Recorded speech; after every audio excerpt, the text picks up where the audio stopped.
Speaking during a recently held staff conference of the Ministry of Communities, Minister Valerie Patterson underscored that developing and improving community services is not a job for a single entity, since involving those who stand to benefit most directly makes sense in a number of ways. It helps to assure through first-hand information that the services provided meet the needs of those for whom they are intended.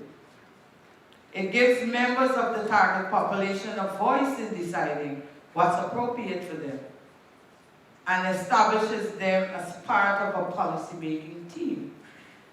It can cement the support of the target population by giving them a sense of ownership of the services in question.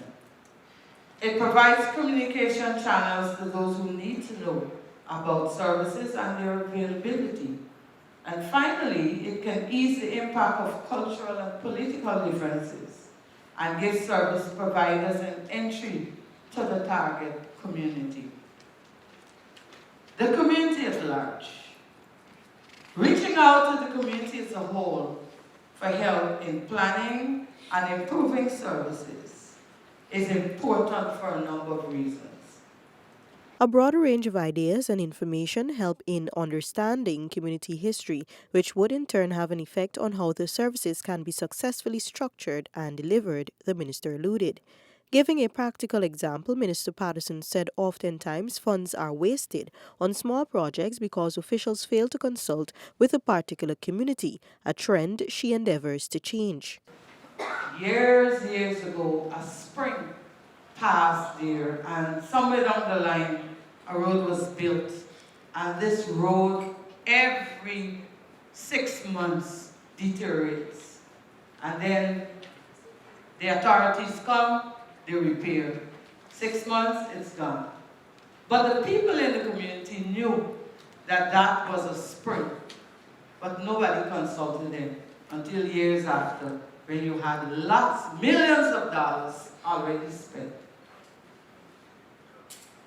So reaching out to the community as a whole for help in planning and improving services is important. The third one says it can generate community support for services. It may generate resources, money, volunteers, etc. And I think we know this good in Guyana. I've seen many roads in communities being built where you provide the material, the equipment, and the people come out and do self-help. The minister reiterated that trying to improve services should be an ongoing effort in any community, hence the need for a strategic plan for improving this process.